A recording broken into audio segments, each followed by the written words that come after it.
Men are hunters. What we enjoy is the chase of the hunt. Now, after we capture you, we're okay with that. We're okay with that. But after day one, you're not captured. We still hunting for you. If you break down after day one and you're not in a serious relationship right now, I want you to start thinking about the pattern. If you break down too quick on the guy, what is it? What does he have? What does he have? See, you may not like what I'm about to tell you, but men are aesthetic. We're just aesthetic creatures. I love it when my wife gets jazzed up. I love it. Now, if I come home 15 nights in a row, which I do come home very late, and she's already in her favorite little gray sweat outfit, and that's all I'm seeing for 15 days, you know, I say something to my wife. I said, baby, we need to get up in the morning, have breakfast together, go somewhere, do something. But I tell her that, and she ain't got no problem. Okay, what you want to do? Because every now and then, I want to see who I ask to marry me. I don't want to come out here and bust my ass, and I don't get to see this person no more. No, what the happened to who I married? What I'm out here working for, I'm busting my ass. She's the same person, but still, you can be cute for you, that's cool. But your man also needs you to be cute for him. But let me ask you something. You have something you require of your man too. And you want it from him whether he feel like it or not now. If you want your man to be a certain way for you, he got to be that for you, don't he? If he don't, you're going to have a problem with him. Whatever it is, whether you want to see him dressed up every now and then, or you want to see him come home at a decent hour, or you want to see him be a better provider, whatever it is you want from him. You want him to treat your kids better, whatever it is you want. He got to do it now. I should love myself. I can love myself, and so can you. I'm not different. I'm not special, but I am deserving of love. And if you can see that, you too deserve to be yourself and be happy today, you too could be happy in your relationships. It doesn't matter who you are, what you've been through, where you come from. You can decide today to take action and start loving your true self and embracing it. Because then you'll be free to love unconditionally. You'll gain the ability to gift that power to others and change every single person in your life. There would be no problem that's too big or too hard to solve. No struggle too difficult to overcome. No crisis too overwhelming not to band together and prevail. No person too broken that cannot be mended. Change, real change, simply starts with you. I know. True love. True love. You outsource most of your sanity because it's too complicated. And so what you do is your parents raise you to be vaguely acceptable to other people. And then you're surrounded by other people your whole life. And then every time you go off the rails a little bit, even just a little bit, people signal to you. Like you make a joke, it's not that funny, and people don't laugh. And you think, oh, well, I should probably rethink my sense of humor a little bit or pay more attention. Or you tell a rambling story and you notice that everyone's like lost in the distance. And so if you're civilized enough so that people don't shun you and you have people around you, then they're going to be always telling you how to not be too insane. Well, if you're alone, you drift. You drift, and you'll drift in the direction of your biggest weakness. And so, there are some people, maybe they're introverted and disagreeable. They're not cut out for a lot of social contact. But we're social animals, man, right to the core. Sure.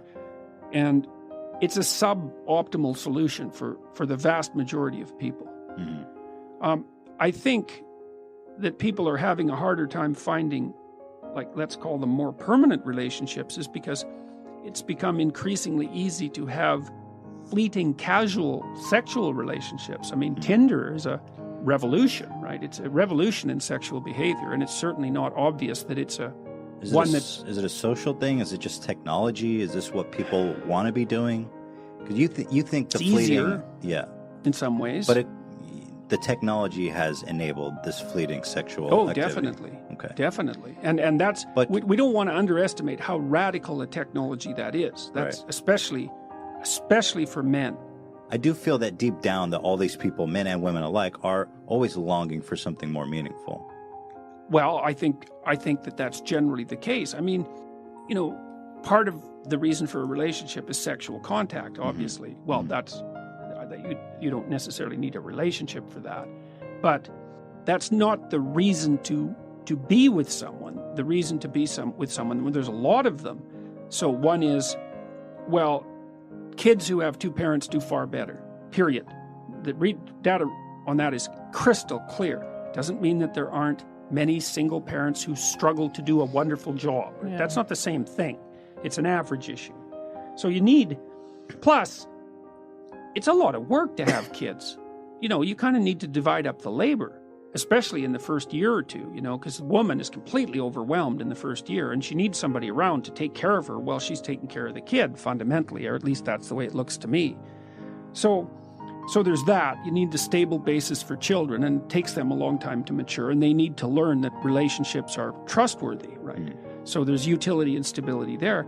But then also, you kind of want to tangle your life together with someone, you know, because you have someone to, well, it's like two ropes that are tangled together. It's stronger, especially during times of weakness. And you have two brains instead of one, and that actually turns out to be really helpful when things are complicated. And it builds a solidity into your life and a reality into your life to have someone who's along with you on this very long voyage.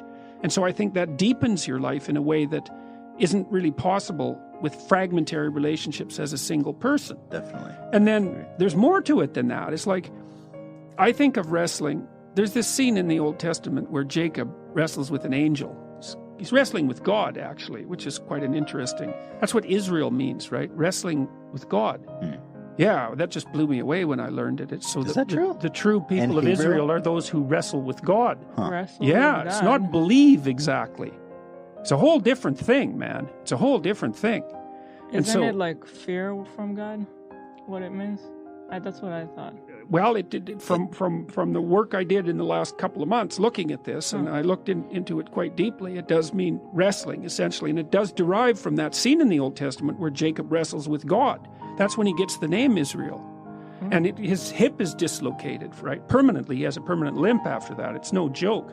But I think of marriage the same way. Like people think, well, they lived happily ever after. It's like, that's not what you want in a marriage. Yeah. You want someone to contend with, you know, because you learn through that wrestling, you know, like you learn where you're an idiot and where you should stop being and vice versa. Yeah. So that's the spiritual aspect of marriage. It's the fact that you have to contend with someone under all sorts of circumstances, theoretically is what would you say? It's a manner of promoting psychological, or you could say spiritual growth.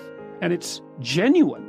You know, that's why marriage is a sacrament in most human communities, right? It's stamped both by the state and by the sacred authorities, because it's not just a physiological union. That's what animals do. And I mean, there's nothing wrong with the physiological union, but it has to be placed in the context of everything else a human being is. And I do think it's dreadful for people not to have that.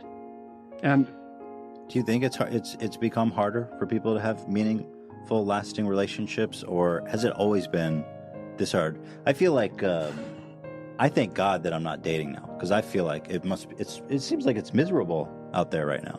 Well, it's to hard. Try to meet people. It is hard although, you know, it's easier to meet people because there's more ways of meeting them. Right. But the ways of meeting them are more shallow.